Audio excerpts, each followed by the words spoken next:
ഈ വാർത്ത കണ്ടോക്കിയേ. എനിക്കൊപ്പം ഇന്ന് ചേരുന്നത് ഒരു ടാക്സി ഡ്രൈവറാണ്. ശ്യാംരാജ് എന്നാണ് പേര്. പിണറായി വിജയൻ്റെ വസതിക്ക് മുമ്പാകെ നടന്ന ഇ ഡി ഉദ്യോഗസ്ഥർക്കെതിരായിട്ടുള്ള സംഘർഷത്തിൽ ഇ ഡി ഉദ്യോഗസ്ഥർ യാത്ര ചെയ്തത് ശ്യാംരാജിൻ്റെ വാഹനത്തിലാണ്. ആ വാഹനം അന്ന് തല്ലി തകർത്തിരുന്നു.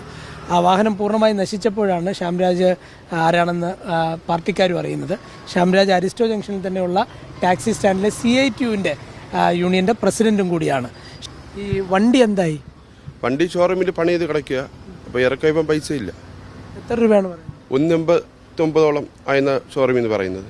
അപ്പോൾ അന്ന് CPMൻ്റെ ആക്ടിംഗ് സെക്രട്ടറി ആയിരുന്ന ജില്ലാ ആക്ടിംഗ് സെക്രട്ടറി ആയിരുന്ന ഏറെയും MP പറഞ്ഞത് ഈ വാഹനത്തിനുള്ള നഷ്ടപരിഹാരം തരുമെന്നായിരുന്നു.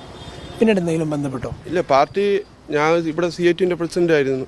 CITUവിൻ്റെ പാർട്ടിക്കാർ സഹായിക്കുന്ന പറഞ്ഞു. പിന്നെ ആരും ഒന്നും പിന്നെ അന്ന് ആ ഒരു സമയത്തുള്ളത് വിളിച്ചുള്ളൂ. പിന്നെ പാർട്ടിക്കാരൊന്നും പിന്നെ വിളിച്ചതും ഒന്നും ചെയ്തിട്ടില്ല. അപ്പോൾ ഇതാണ് ശ്യാംരാജ്. നമ്മുടെ പിണറായി വിജയന്റെ വീട്ടിൽ ED ഉദ്യോഗസ്ഥർ റെയ്ഡ് കഴിഞ്ഞ് പോകുമ്പോൾ CPM പ്രവർത്തകർ തല്ലി പൊളിച്ച ടാക്സിയുടെ ഡ്രൈവറാണ്. അപ്പോൾ ആളും ഈ പറഞ്ഞ CITUയുടെ പ്രസിഡന്റും ഒരു CPI അനുഭാവിയാണ്. അപ്പോൾ അന്ന് നമ്മുടെ റഹീമും പിന്നെ CPM നേതാക്കളൊക്കെ ആളെ കണ്ട് നഷ്ടപരിഹാരം തരാൻ, കാരണം നന്നാക്കി തരാന്നൊക്കെ പറഞ്ഞു പോയി. പിന്നെ ഈ ഭാഗത്ത് തിരിഞ്ഞു നോക്കിയിട്ടില്ല. അതാണ് ആള് പറയണത്. പറഞ്ഞ മനസ്സിലായില്ലേ? അപ്പൊ എനിക്ക് CPMകാരോട് ചോദിക്കാനുള്ള കാര്യം വെച്ചാൽ, നിങ്ങൾക്ക് അടുത്ത 5 വർഷം കഴിയുമ്പോൾ ഭരണത്തിൽ വരെ ആഗ്രഹമില്ലേ? അല്ല, അറിയാണ്ട് ചോദിക്കും. കാരണം വെച്ച് കഴിഞ്ഞാൽ അല്ലെങ്കിൽ തന്നെ തെരഞ്ഞെടുപ്പിൽ തോറ്റു, നല്ല രീതിക്ക് തോറ്റിരിക്കുകയാണ്. ഒപ്പം തന്നെ വലതുപക്ഷ മീഡിയാസിന്റെ അറ്റാക്ക് ഉണ്ട്. ഒപ്പം തന്നെ BJP, കോൺഗ്രസ്, മുസ്ലിം ലീഗ് അല്ലെങ്കിൽ വർഗീയ ശക്തികളുടെ അറ്റാക്ക് ഉണ്ട്. ഇത് അല്ലെങ്കിൽ പിന്നെ നിങ്ങളുടെ ഉള്ളിൽ തന്നെ പ്രശ്നങ്ങളുണ്ട്. നിങ്ങളുടെ വിമതര് നിങ്ങൾ അറ്റാക്ക് ചെയ്യുന്നുണ്ട്. അപ്പോൾ ചുരുക്കി പറഞ്ഞു കഴിഞ്ഞാൽ ഭയങ്കര ഒരു മോശം സിറ്റുവേഷനാണ് CPM ഇപ്പൊ നിൽക്കുന്നത്. പറഞ്ഞ മനസ്സിലായില്ലേ? അപ്പൊ നിങ്ങൾക്ക് ഇനി 5 വർഷം കഴിയുമ്പോൾ വേറെ കാര്യമുണ്ട്. 5 വർഷം കഴിയുമ്പോൾ ഭരണം കിട്ടാൻ പോയിട്ട് പ്രതിപക്ഷത്ത് തന്നെ ഇരിക്കാൻ പറ്റുന്ന സംശയം. കാരണം വെച്ചാൽ പണ്ടെന്ന് വെച്ച് കഴിഞ്ഞാൽ ഒന്നെങ്കിൽ കോൺഗ്രസ് അല്ലെങ്കിൽ CPM അല്ലെങ്കിൽ CPM അല്ലെങ്കിൽ കോൺഗ്രസ് എന്നുള്ളൊരു ഷിഫ്റ്റ് ആയിരുന്നു നമ്മുടെ കേരള പൊളിറ്റിക്സിൽ. പക്ഷെ ഇപ്പോ BJP എന്നുള്ള ശക്തിയുണ്ട്. പറഞ്ഞ മനസ്സിലായില്ല? അതും ഹിന്ദു ശക്തിയുടെ ഭാഗമാണ് അവര്.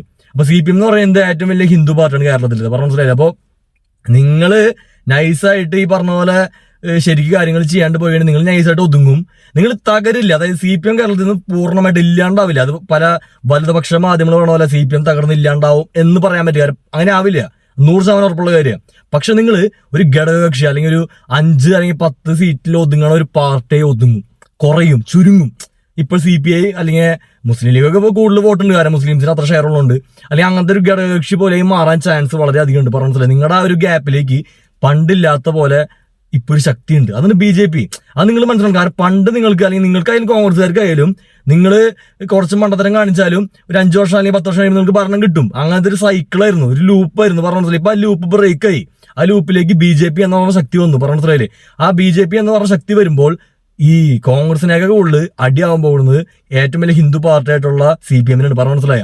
ഒപ്പം തന്നെ ഏഷ്യാനെറ്റും അല്ലെങ്കിൽ അങ്ങനത്തെ കുറെ വലതുപക്ഷ മാധ്യമങ്ങൾ കോൺഗ്രസിനെ സപ്പോർട്ടും ചെയ്ത് CPMനെ തകർത്ത് അവിടെ BJPനെ വളർത്താനുള്ള നല്ല ശ്രമം നടത്തുന്നുണ്ട്. പറഞ്ഞ മനസ്സിലായില്ലേ? അപ്പൊ അതിന്റെയൊക്കെ ഇടയോടെ നിങ്ങൾ ഇതുപോലത്തെ മണ്ടത്തരങ്ങൾ കാണിച്ചാൽ കാര്യമുണ്ട്. അതായത് ഇപ്പൊ നിങ്ങൾക്ക് ഡു ഓർ ഡൈ സിറ്റുവേഷനാ.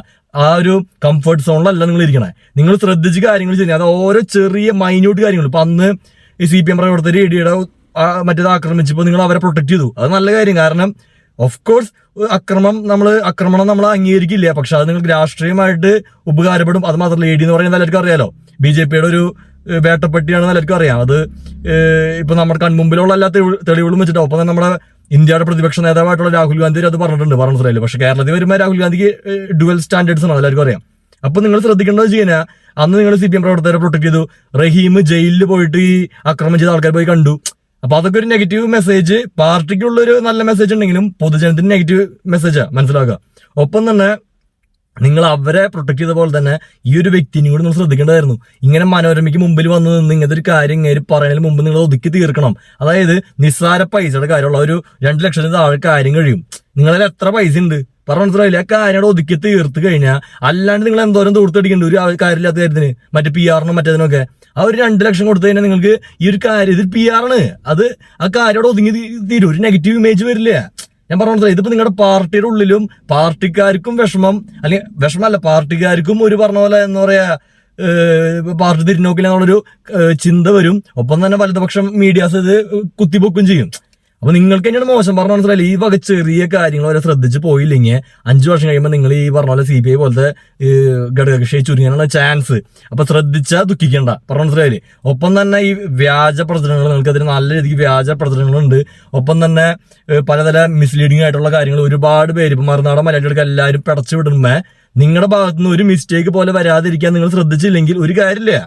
നിങ്ങൾ പറഞ്ഞ മനസ്സിലായത് ഓരോ ആൾക്കാർ ശ്രദ്ധിക്കണം, അല്ലെങ്കിൽ ഒരു കാര്യമില്ല. നിങ്ങൾക്ക് ഇപ്പൊ കോൺഗ്രസ്സുകാർ 10 വർഷം പ്രതിപക്ഷത്തിരുന്നപ്പോ അവർ ആദ്യത്തെ 5 വർഷം ആ പാഠങ്ങളൊക്കെ പഠിച്ച് VD സതീശൻ വന്നപ്പോ ഈ ഓരോ പിഴവുകളും തിരുത്തി മുന്നോട്ട് വന്നതാണ് അവർക്ക് അധികാരത്തിൽ വരാൻ പറ്റിയത്.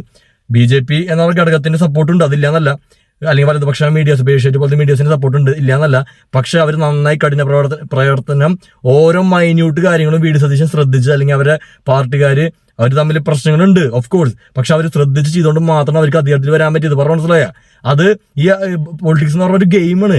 ബെസ്റ്റ് ആയിട്ട് കളിക്കുന്ന ആൾക്കാർ ജയിക്കുള്ളൂ. അപ്പൊ നിങ്ങൾ ഈ ഓരോ ചെറിയ കാര്യങ്ങൾ പോലെ ശ്രദ്ധിക്കാണ്ടിരുന്നു കഴിഞ്ഞാൽ ഒരു കാര്യമില്ല. ഇനി അടുത്ത 5 വർഷം കഴിയുമ്പോൾ കാണാം. പറഞ്ഞ മനസ്സിലായില്ലേ. അപ്പൊ നിങ്ങളൊക്കെ ശ്രദ്ധിക്കുക, ചെയ്യാവുന്ന കാര്യം എന്ന് വെച്ച് കഴിഞ്ഞാൽ ഓരോ കാര്യങ്ങളും ശ്രദ്ധിച്ച് പരമാവധി എന്താണോ ആൾക്കാർ നിങ്ങളെ വെറുക്കാൻ ചാൻസ് ഉണ്ടായ കാര്യങ്ങൾ, അല്ലെങ്കിൽ നിങ്ങളുടെ പാർട്ടിക്കാരനെ വെറുക്കാൻ ഉണ്ടായ ചാൻസുകൾ, അതൊക്കെ മനസ്സിലാക്കി പഠിച്ച് അത് തിരുത്തുക. അല്ലാണ്ട് ഒരു കാര്യമില്ല. അങ്ങനെ തിരുത്തി മുന്നോട്ട് പോയിട്ടും ജനത്തിന് വേണ്ടെങ്കിൽ വേണ്ട. അൾട്ടിമേറ്റ്ലി ജനാണ് തീരുമാനിക്കേണ്ടത്. പറഞ്ഞ മനസ്സിലായില്ലേ. നിങ്ങളെല്ലാം കറക്റ്റ് ആയിട്ട് ചെയ്തിട്ട് ജനം നിങ്ങളെ വേണ്ടെന്ന് പറഞ്ഞാൽ ഓക്കെ, അത് നല്ല കാര്യമാണ്. കാരണം ജനത്തിന്റെ തീരുമാനമാണ്. പിന്നെ ഈ വോട്ടിങ്ങിലുള്ള കൃത്രിമത്വം, അല്ലെങ്കിൽ ഈ പറഞ്ഞ പോലെ ഇലക്ഷൻ കമ്മീഷന്റെ വിശ്വസ്തത, അതൊക്കെ വേറൊരു ടോപ്പിക്. പറഞ്ഞ മനസ്സിലായില്ലേ.